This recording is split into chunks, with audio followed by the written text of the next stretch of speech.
An inmate at the Wayne County Jail was brutally attacked 1 week ago, leaving what veteran guards say was one of the worst crime scenes they can ever remember. And it comes less than 3 years since Corporal Brian Searcy was killed in one of the county's jails after being strangled by an inmate. Searcy's family later claimed that understaffing made the attack possible. Well, tonight, 7 investigator Ross Jones is digging into what went wrong, revealing more about terrible conditions at the jail and talking to the victim's family.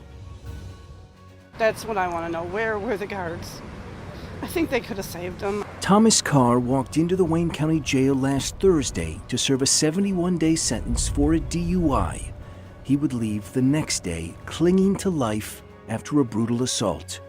His 2 sisters came to his bedside at Detroit Receiving Hospital to see him, but their brother could not speak. When I managed to get back to the room and walk in, it was horrifying what was done to him. It's indescribable, the condition that he is in. The trauma to Thomas's head was catastrophic. Multiple bones in his face were fractured, his sisters were told, and his eye socket broken.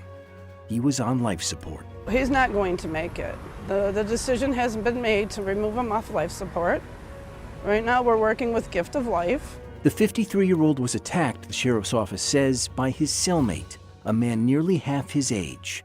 28-year-old Claude Lewis came to the Wayne County Jail after being charged with domestic violence. Court records say he already had an assault conviction on his record.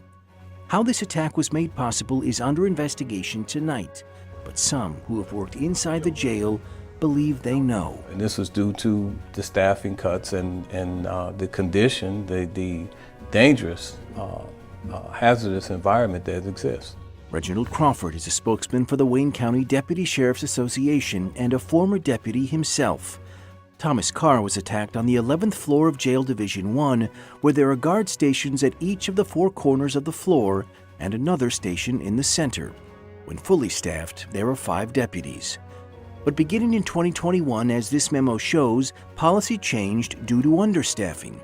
There would be only 3 guards on certain floors, and because the guard in the center is in a fixed position, that left only 1 guard free to move on each side of the floor. The result was 2 unoccupied wards which contained inmates, and that was just a formula for disaster. In July of 2021, only a few months after that change was made, Crawford sent an email to County Executive Warren Evans requesting a meeting, saying that the staffing shortage and cuts has created a very dangerous and unsafe work environment. And the union expressed this to the sheriff 2 years ago, that this was going to happen again.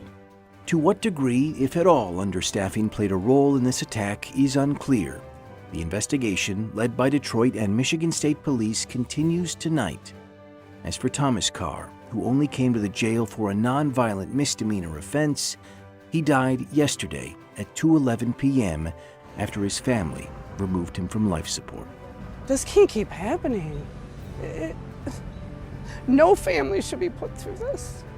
He messed up. He made a mistake. He paid with it with his life. After the attack, Claude Lewis was charged with assault with intent to murder. Now that Thomas Carr has died, you can expect those charges to be amended to homicide.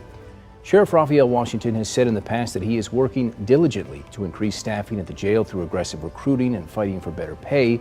But deputies we talked to say those efforts have not gotten the job done, and they need to, so that other inmates or deputies don't face the same fate Thomas Carr just did. Boy, I mean, I just can't believe he died. And then we keep hearing about this year after year after year. I mean, once is too often. It's happened now twice in 3 years over the jails, and these investigations are ongoing. A lot of questions we have into the sheriff's office they haven't answered yet, but they're going to need to answer them.